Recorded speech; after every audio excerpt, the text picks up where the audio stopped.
Era uma manhã tranquila de domingo, 7 de dezembro de 1941.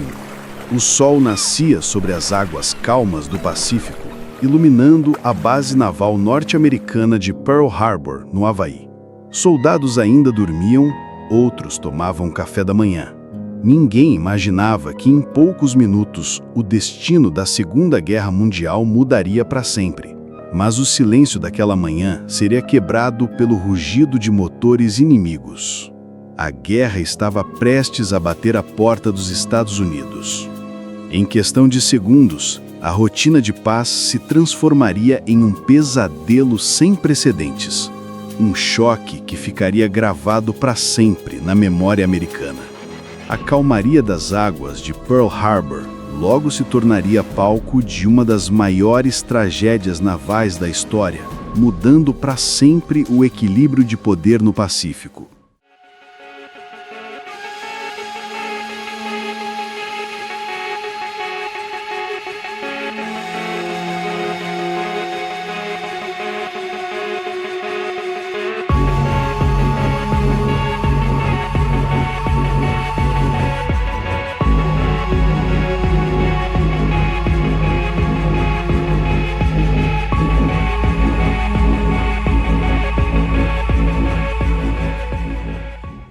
Enquanto isso, do outro lado do oceano, o Japão expandia seu império sobre a Ásia e o Pacífico.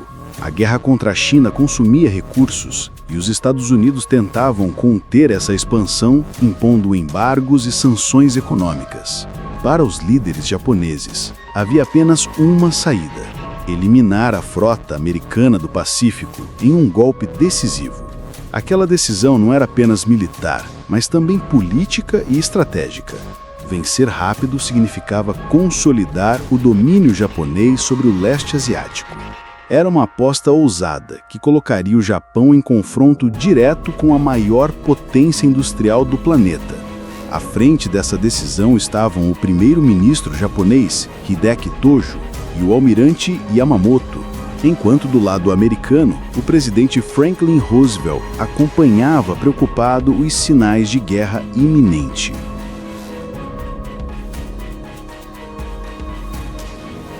O plano foi arquitetado pelo almirante Isoroku Yamamoto. Uma frota de 6 porta-aviões com mais de 350 aeronaves cruzou silenciosamente o Pacífico. Seu objetivo era simples e brutal: destruir a força naval dos Estados Unidos, antes mesmo que tivesse chance de lutar. Era uma aposta arriscada.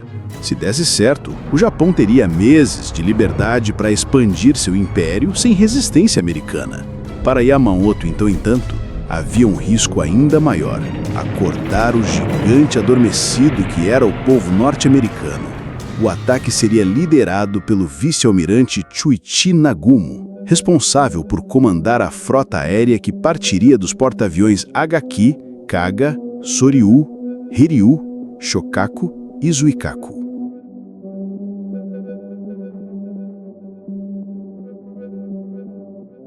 Às 7h48 da manhã, o céu de Pearl Harbor foi rasgado pelo som de aviões inimigos.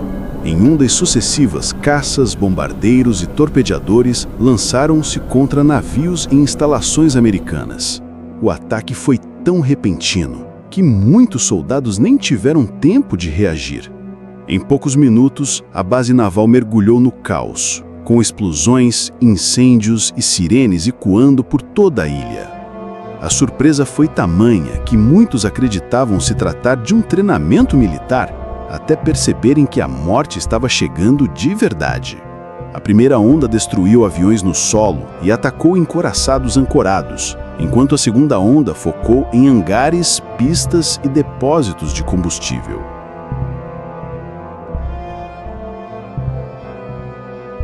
O couraçado USS Arizona explodiu em uma gigantesca bola de fogo, levando mais de 1.000 homens para o fundo do mar. Outros navios, como o USS Oklahoma e o USS West Virginia, também foram atingidos e afundaram. Em poucas horas, a Marinha Americana parecia destruída. O desespero era visível. Marinheiros tentavam salvar companheiros presos, enquanto aviões inimigos ainda sobrevoavam sem piedade.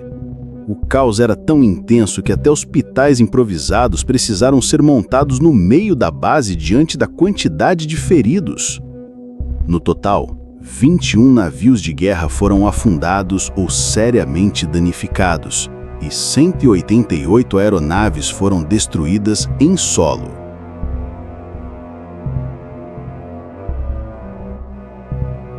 O ataque a Pearl Harbor matou mais de 2.400 norte-americanos, destruiu 8 coraçados, centenas de aviões e deixou o país em choque.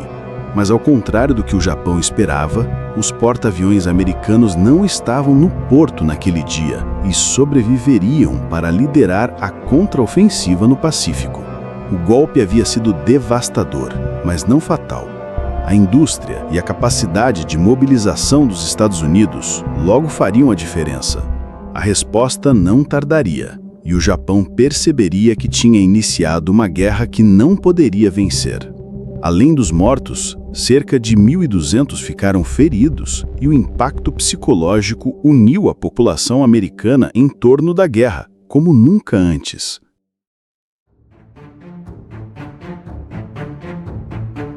No dia seguinte, 8 de dezembro de 1941, o presidente Franklin Roosevelt declarou guerra ao Japão, chamando aquele dia de uma data que viverá na infâmia. O gigante adormecido havia acordado e a Guerra do Pacífico estava apenas começando.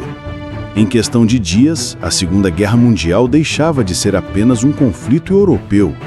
Tornava-se verdadeiramente uma guerra mundial.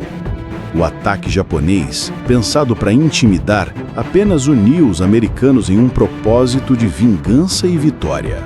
Poucos meses depois, seria o próprio Roosevelt, ao lado de generais como Douglas MacArthur e Chester Nimitz, quem traçaria o contra-ataque.